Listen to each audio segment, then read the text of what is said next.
Am I the a-hole for locking the door to my home so my husband's friend couldn't come in? Plus update. My husband's friend has been living with us for about 6 months now. When my husband presented the idea to me about him moving in, I was hesitant, but he was determined to get him out of the streets. Fast forward to present day, his friend got a part-time job at FedEx, then quit a couple of weeks ago because he didn't like how his supervisor was talking to him. He does not contribute anything to our home, doesn't help cook, clean, or watch our children. Our oldest girl keeps an eye out on our toddler more than he does.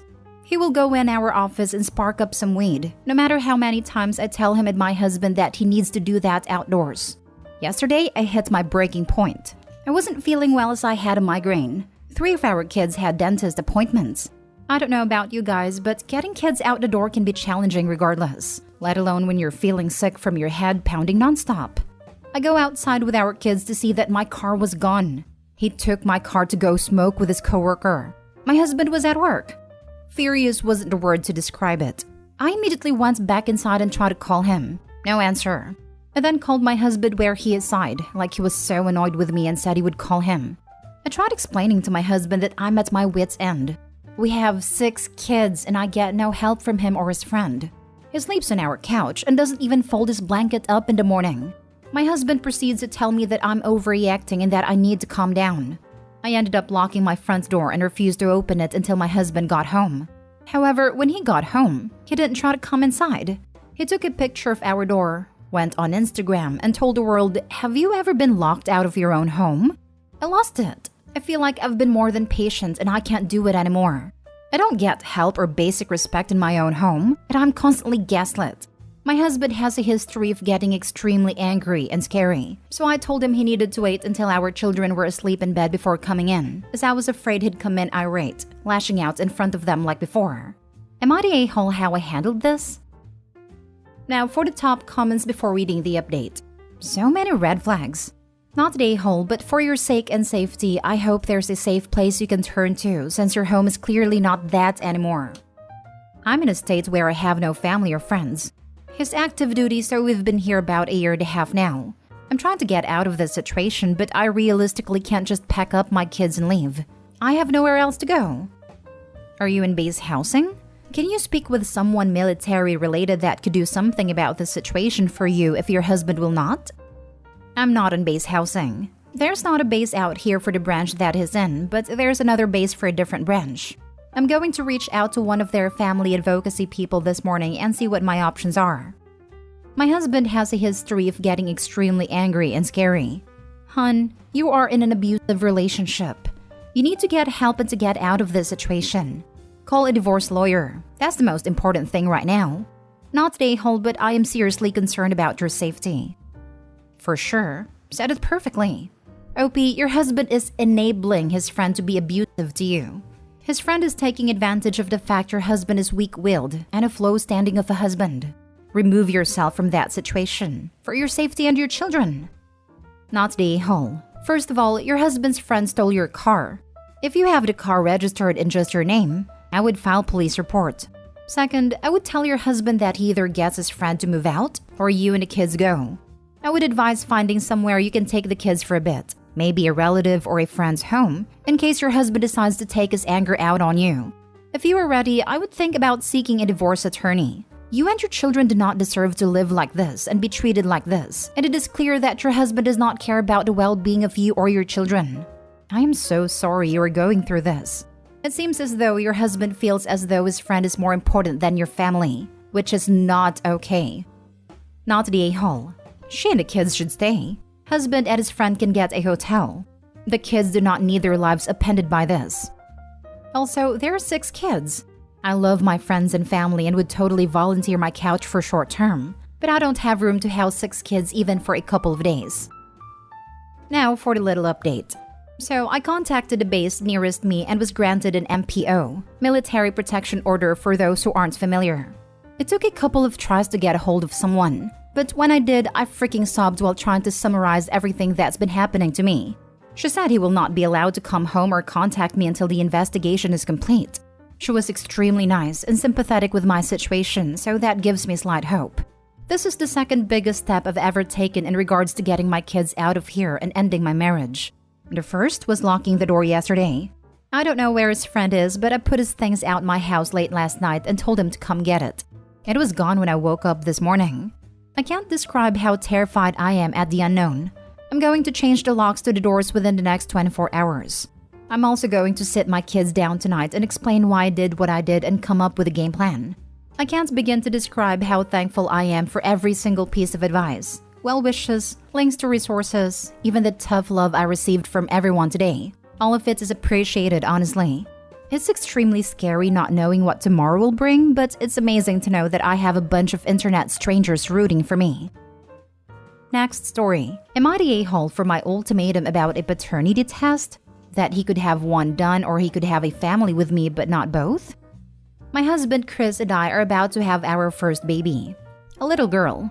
We've been married for 7 years and we don't fight much. We're both pretty practical, logical people, and we usually find it easy to work conflict out without it getting too heated. Until now. We were talking about the birth and he mentioned wanting the hospital to do a paternity test before the birth certificate gets signed, just to check that box. He talked about it like checking a box at my job, like just so matter of fact. But this isn't like work. Not at all. I felt hurt. I felt like the fact that he even asked showed he had doubt I was faithful. I've always been faithful. He's actually been the only man I've ever been with. We met as high school sweethearts and I'm 100% sure our daughter is his. So I took some time alone to think. And then I told him he could have it one of two ways. I would only want to build a family in a relationship where there was faith and trust and integrity. So if he wanted to build a family together, he could trust that I haven't strayed, skip the test, and we put this behind us. Or, if he really wanted a test, he could have it. But I didn't want to be in a relationship without that trust. So we could get a divorce. We would set up a custody schedule. He would get the test. He would find out she's his daughter, like I said. And he could have partial custody. He freaked out at me, saying it was insane I was talking about divorce a month before my due. And that he just wanted to be sure and that I was acting crazy. I told him he could be sure if he wanted. But if he did, I would be sure I couldn't stay in this relationship. He told me I was acting crazy. And he just wanted to dot his I's and cross his T's. And now I should know from my job that just checking something doesn't mean you don't trust it. I'm a system safety engineer and I verify designs and implementation for railway systems. He told me that I check every damn wire thrice over. It is not because I expect they're gonna be corroded a day after installing. You just gotta check. I said that the hazards I was trying to address there were reasonable and agreed on by all stakeholders. But the hazard in this situation, if we wanted to talk work, was that I was impregnated by another man. And if that's a hazard he's concerned with, I didn't know why he was with me. Not that my job even is relevant here, because with engineering, it's like trust nothing, triple check everything, have several other people independently checking too. And that's no way to have a relationship. I told him on the phone he could have the paternity test or he could have a family with me, but not both. He told his parents about this and his dad was angry I was talking about divorce right when I'm pregnant with his granddaughter, which is ick. Anyway, I feel like even waiting for my husband's answer is making me reconsider this relationship. I don't know if it's just pregnancy moods, but I feel like I'm falling out of love. Am I the a-hole for my ultimatum? Ask him to submit to a full round of STD tests monthly just to check that box. I'll stay home. Oh, you're less crazy than me. I would be going through his phone daily. I'd need to be logged into all his socials, and it'd probably also need a tracking app installed as well, just to make sure all the boxes are checked and all that. Which, as I was typing all that, all I could think was, this is so freaking unhealthy. You would become a shell of a person. Don't do that to yourself. Not the a-hole. Reminds me of the post where a man ruined his whole marriage by getting a paternity test. His wife didn't stand his mistrust, so she left. OP, maybe show your husband that post to kick him back to his senses. Edit, your husband is the one ruining the marriage, not you. After being together for 7 years, how can he not trust your daughter to be his? Not the a-hole. He doesn't seem to grasp that he is accusing you of cheating. Unfortunately, these claims often arise when the husband has been cheating and projecting it onto the wife. You should ask him to prove he's not cheating as he's asking you. That is what my first husband did. I never cheated, and found out later he was sleeping with his friends' wives, but had the nerve to accuse me. Of course you are not the a-hole, but do you know why he is asking? I am sure it isn't just to check a box. there has to be a reason. Either he suspects you of being unfaithful, he is being unfaithful and is projecting, or someone he knows is putting stupid thoughts in his head. Before you go all the way to divorce, you might want to look into the why first. I keep trying to get to the bottom of it, and all he says is meaningless excuse like, to be sure, or I never thought you'd be one to judge someone trying to do their due diligence, or just want to get all the paperwork and legal stuff done right. Which, why?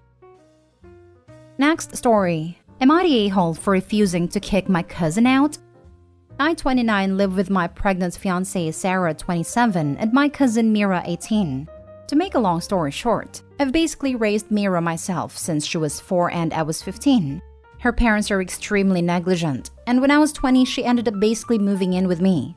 While she calls me by name and calls me her cousin, we have a father-daughter relationship. Mira is obviously important to me. She didn't get along with Sarah at first. I think she just hated sharing my attention. But I thought they get along well now. Sarah and I have discussed Mira and her situation. And while I knew Sarah thought independence is better, I personally think it's better for her to stay here while she goes to university. A few days ago, Mira came up to me crying and apologizing.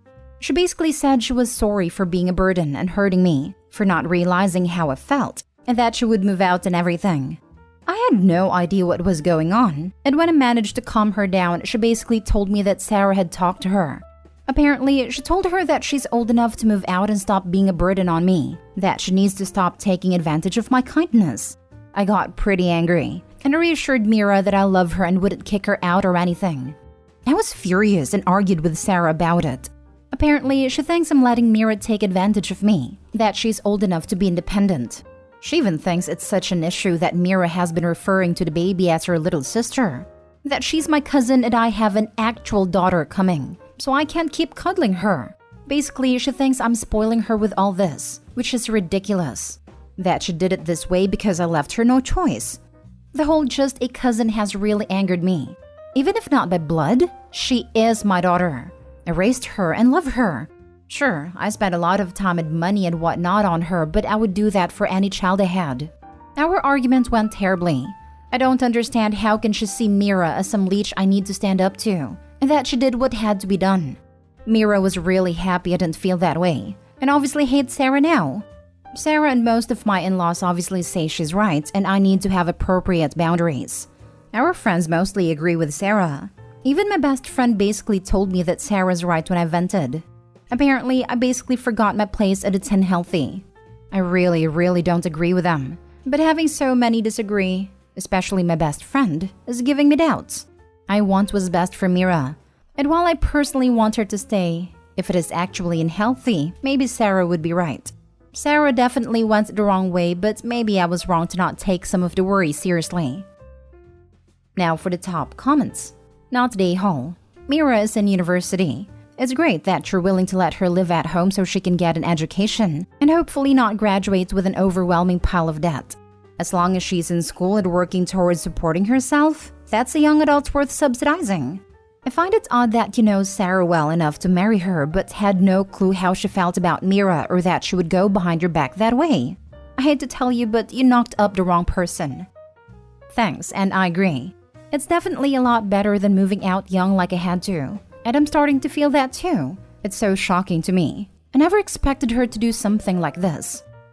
When you write that you spent a lot of time and money on Mira, what does that entail? Because yes, you might be in the right and your fiancé ridiculous. But is it possible she feels neglected and that you are spending so much money on Mira that you are not saving for your goals with her or is financially set for the baby? If that is not the case, I think your in-laws and friends are ridiculous. As you say, she has been a daughter to you and any reasonable parent would take care of their kid. For money, I wouldn't say it's anything super crazy. Like, it's not much beyond normal costs. I do pay bills for us and groceries and whatnot. And I'm happy to help with expensive things depending. For the most part, I pay most of her essentials and she pays for extras she wants. And saves the rest, and I have enough to afford a baby, I'd say. For time, I try to balance it. Every Tuesday specifically for Mira, aside from emergencies. Fridays tend to be date nights for me and Sarah, or at least some time just for us. And every other day it depends.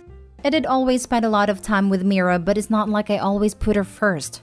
We still hang out a lot, but she's got university and her friends, so it's less. Last story. Am I the a-hole for not recognizing my sister-in-law without makeup? I, 33 male, have been married to my wife, 32 female, for 4 years, and we have been together for 10. She has an older sister, Emily, who moved out when she was 18 or 19. My wife, Kate, has a great relationship with Emily. She visits us a few times a month. Sometimes she takes our kids out, and we also do some activities as a family with her, like hiking, going overseas, and so on. We do not ask her to babysit our kids as they have a nanny and my mother to do so. My mother has left her job to spend more time with her grandchildren on her own free will, and we do reimburse her. Now, Emily's a lot into makeup. In fact, I have never seen her without heavy makeup. Even when she stays over, she comes out from her room with full face on and wears waterproof makeup to the swimming pool or to the beach. From what Kate told me, she has been like this since Emily was 13. Over the weekend, our daughter, who is 7, has sneaked into Emily's room when she was staying over and decided to play with her makeup and hide it. That was early in the morning. When I woke up, I bumped into Emily in the hallway while she was looking for her makeup and did not recognize her at all. She looked completely different from what I'm used to. It looked like a middle-aged woman. I have nearly called the police as I thought someone broke in our house, but Kate stopped me. However, Emily already heard me saying, "Who the heck are you?" and is aware I have not recognized her. I have apologized and have explained to my wife and my sister-in-law that I didn't recognize her and thought a stranger broke in, as Emily looks so different without makeup. However, Emily got upset and my wife called me an a-hole for this. Emily left, and Kate is giving me a cold shoulder. My father-in-law and mother-in-law are on my side, but I'm wondering if I was really an a-hole. Not the a-hole. It was a genuine mistake. But you need to have a lengthy chat with your 7-year-old about how inappropriate it is to go into someone else's stuff and hide it. Perhaps something that's a favorite of the child's should be hidden, so the child can see how unpleasant of an action that actually is. I actually think your sister-in-law is a bit of an a-hole here. If she constantly goes around wearing heavy makeup, she shouldn't be shocked when people who know her don't recognize her if she's wearing none. That's the problem with heavy makeup. Maybe it was a hit to her ego that you viewed her as a stranger after knowing her about a decade, but her residual image data in your head is much different from what she looks like without makeup on. Oh, I have talked to my daughter and explained she should not have touched someone else's things without their consent.